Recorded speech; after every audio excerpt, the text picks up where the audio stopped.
ज्योतिष तो अपूर्ण है, लुप्त सा है। कोई गणित तो है, फलित सब लुप्त सा है। भृगु संहिता सैकड़ों हो गई हमारे देश में, तो उससे कोई लाभ नहीं। भविष्य बताने से कोई लाभ नहीं, भविष्य बनाने से लाभ है। और भविष्य बनाना माने भगवान की उपासना करना, बस और कोई मार्ग नहीं। भगवान की उपासना में ज्ञान कर्माध्यनावृतम शर्त है। ज्ञान कर्म योग किसी का प्लस न हो, केवल भगवान की भक्ति। गुरु और भगवान बस दोनों को बराबर मानकर भक्ति करना। यस्य देवे परा भक्तिर यथा देवे तथा गुरु। वेद कहता है जैसी भक्ति भगवान में हो ऐसी ही भक्ति गुरु में हो। बस और किसी देवी देवता के पास जाने की जरूरत नहीं। भगवान हर देवी देवता के अंशी हैं और सब उनके अंश हैं, नौकर चाकर हैं। तो जब स्वामी की शरण में चले गए तो फिर नौकर चाकर तो अनंत है, किस किस के पास जाओगे? कोई जरूरत नहीं।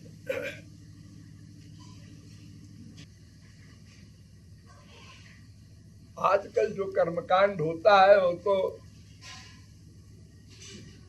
कोई पंडित वेद मंत्र का उच्चारण नहीं कर सकता, सब ऐसे ही बोलते हैं। रात रसी रेखा पुरुखा ऐसे बोलते हैं। उसमें एक एक अक्षर में स्वर होता है। जैसे गायत्री मंत्र है, अब गायत्री मंत्र याद तो तमाम लोगों को है, लेकिन वैसे बोलना पाप है, अपराध है, दंड मिलेगा। ऐसे जब करे तत्सवितुर्वरेण्यम भर्गो देवस्य ऐसे नहीं बोल सकते। उसका कायदा है तत्सवितुर्वरेण्यम भर्गो देवस्य धीमहि धियो यो नः प्रचोदयात्।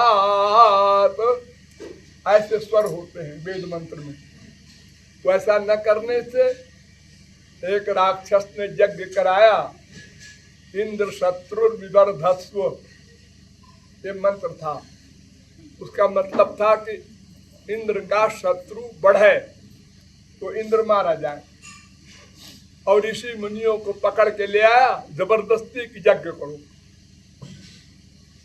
ऋषि मुनियों ने कहा ये वेद का तो जानता नहीं, अर्थ वगैरह कुछ उच्चारण वगैरह, तो उन्होंने आद्युदात्त की जगह अंत्योदात्त लगा दिया ऋषि मुनियों ने। तो उसका अर्थ हो गया इंद्र बढ़े। और यज्ञ हुआ, भगवान प्रकट हुए, तो उन्होंने कहा जो तुमने मांगा दिया। और युद्ध हुआ, राक्षस मारा गया। तो मरते समय उसने कहा महाराज मैं भी तो आपकी संतान हूँ, आपने वर दिया था और अब आप हमको मरवा रहे हैं।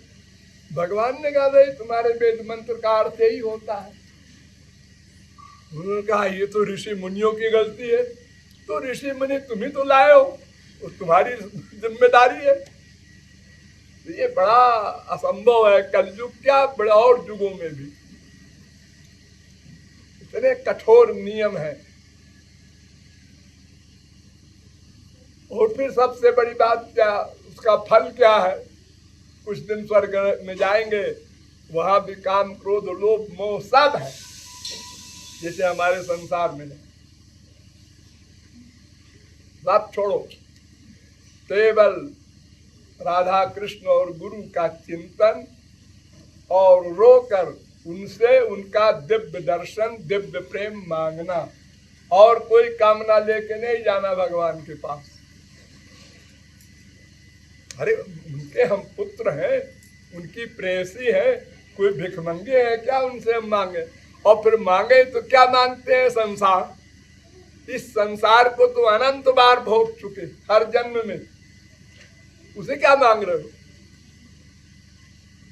अनंत बाप बनाए अनंत जन्म में, अनंत माँ बनाए, अनंत बेटा बेटी बीवी पति सब बना चुके, कहाँ है वो?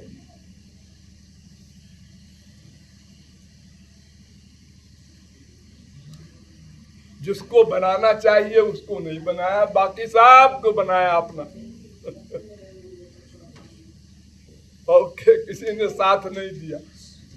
जब तक वो माँ बाप भाई बीवी पति रहते हैं तब तक स्वार्थ का संबंध रहता है, और जब जिसका टाइम हो गया वो अपना नमस्ते संसार से चला गया, अब बाकी लोग रोते रहो। केवल भक्ति करो, और भक्ति करने में कोई प्रॉब्लम नहीं। रूप ध्यान प्रमुख है, मन से बनाओ रूप ध्यान, जैसी इच्छा हो। छोटे से ठाकुर जी, बड़े से ठाकुर जी, बूढ़े ठाकुर जी, जैसी इच्छा हो।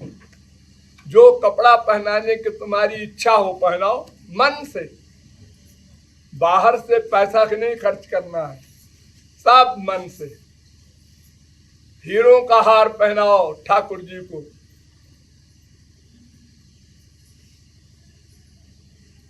मन ही उपासक है। शरीर इंद्रियों की उपासना नहीं है, वो तो एक्टिंग है, फिजिकल ड्रिल है।